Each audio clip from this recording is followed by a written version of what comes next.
Welcome to The Explainer. Today, we're going to talk about how a dangerous new idea, born in the desert, grew to challenge an entire social order.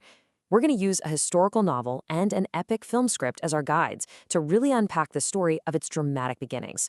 Let's dive in. Let's actually start near the end of the story with this powerful quote from Abu Sufyan.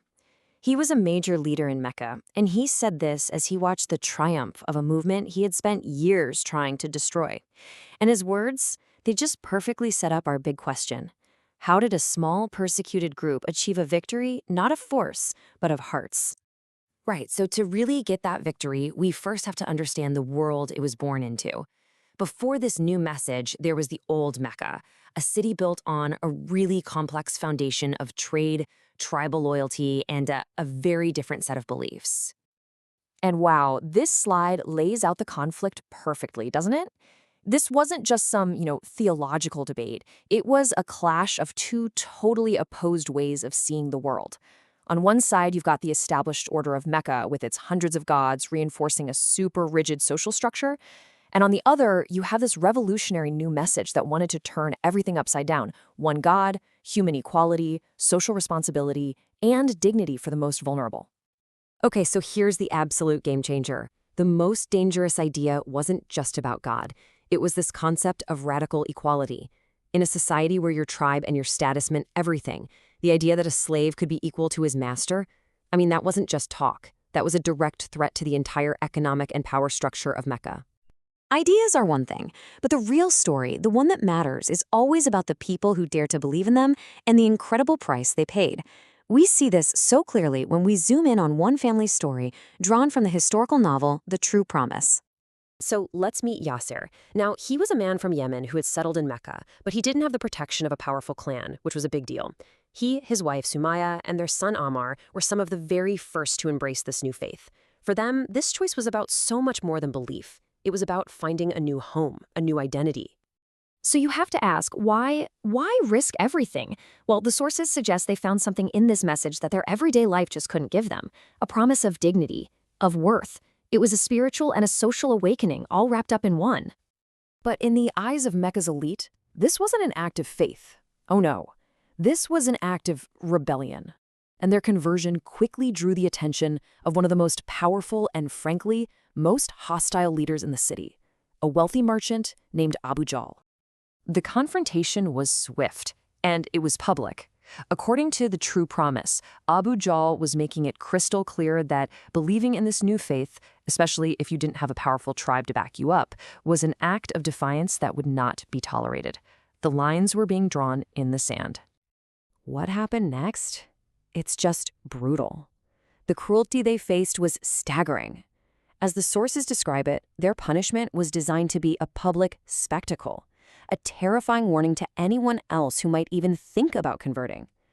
And yet, despite the unimaginable pain, Yasir, Sumaya, and Ammar refused to renounce their faith. And their deaths? Well, that was a massive turning point.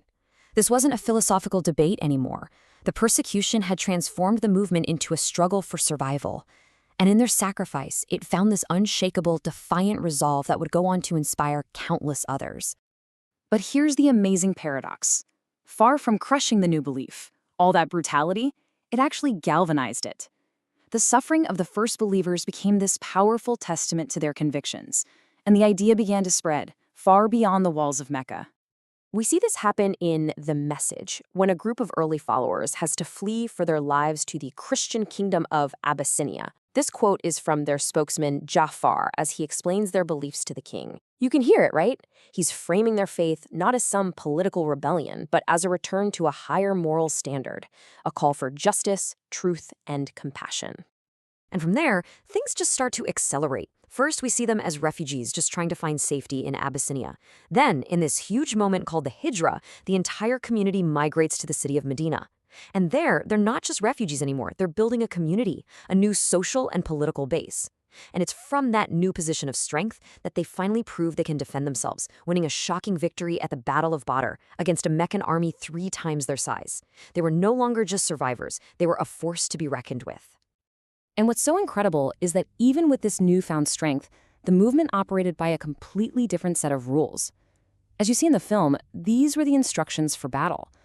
I mean, think about it. In an age of just total, brutal, unrestrained tribal warfare, you have this code of conduct. It proved that the core values of the faith, protecting the innocent, showing restraint, had to be upheld, even in the middle of a fight. So, after years of exile, persecution, and conflict, the balance of power had completely shifted, and it all culminates in this one final, momentous return to the very city that had cast them out. 10,000. That was the number of followers who marched peacefully with their leader, Muhammad, back to the gates of Mecca. Just pause and think about that. A movement that began with a handful of believers, now returning as this undeniable force, ready to reclaim the city that cast them out. But here's the thing, this wasn't your typical conquest with plunder and revenge. Not at all. These were the rules of entry. There was to be no revenge, no looting. A general amnesty was declared. The goal, as the sources show it, wasn't to destroy Mecca, but to win it over for good. And that brings us right back to where we started. Witnessing this bloodless victory, Abu Sufyan, their old enemy, finally understood. The real conquest hadn't happened at the city gates. It had happened in the minds and hearts of the people. That was the permanent victory. So, as we wrap up, we're left with this massive question. The story we've pieced together from these sources is just a powerful case study in how conviction, when it's rooted in ideas of justice and dignity, can withstand even the most brutal opposition. It shows how a single spark, fanned by the sacrifice of its believers, can grow into a fire that truly reshapes the world.